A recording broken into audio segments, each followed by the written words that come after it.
Gunnhildur Lillý Magnúsdóttir, þú verður með erindi á opnum fundi á morgun hjá Alþjóðamálastofnun græn og jafnréttissinnuð Norðurlönd. Viltu segja okkur aðeins nánar frá því? Já, á morgun ætla ég að tala hlut af stærri rannsókn sem að ég og kollegi minn Annika Kronsell, sem prófessor í stjórnmálafræði við Lundarháskóla í Svíþjóð, höfum verið að vinna að síðastliðið 1,5 ár. Við höfum verið að skoða þessi tengsl milli kyns og jafnréttis, eða milli kyns og loftslagsmála, réttar sagt, og við höfum fyrst og fremst fókusera á Norðurlöndin. Það vitað að afleiðingar loftslagsbreytinga hafa meira áhrif á konur, eða konur eru viðkvæmari fyrir afleiðingunum, en fókusin hefur fyrst og fremst verið á þróunarlöndin.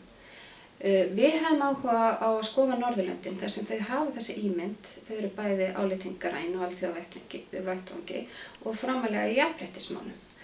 Og það sem við höfum meðal annars gert það að við höfum skoðað hlutfall kynjanna, embættis manna og kvenna innan umhverfisráðuneytanna í Danmörku, Svíþjóð og Noregi og tengdra stofnana. Og það kannski kom okkur ekki mikið á óvart að það jafnt hlutfall kvenna og karla og í sumum tilfellum talsvert hærra hlutfall af konum sem eru sérfræðingar hjá ýmsum umhverfisstofnunum á Norðurlöndunum.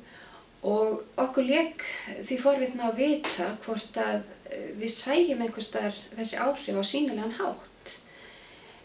Vegna þess að það ekki bara það að afleiðingarnar séu öðruvísi eða meiri á konur, heldur líka það að þar sem við vitum að loftslagsbreytingar eru af mannavöldum, þá vitum við líka að konur, þær haga sér öðruvísi.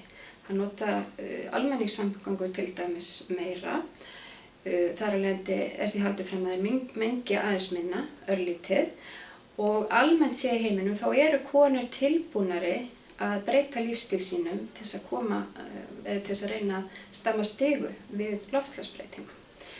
Án þess að kannski segja frá öllu sem ég ætla að segja frá morgun, þá kom það okkur talsvert óvart að við sáum ekki mikið sýnileg merki kyns í þeim skjölum sem við höfum skoðað.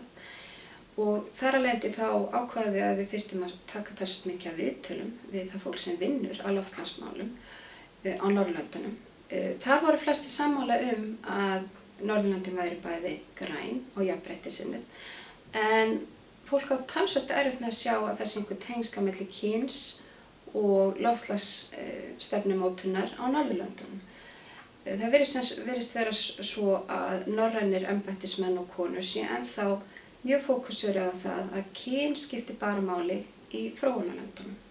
Norðurlöndin hafi það svo gott að kyn sé kannski ekki breyta sem að þurfi enn sem komið mikið að spá í. Takk.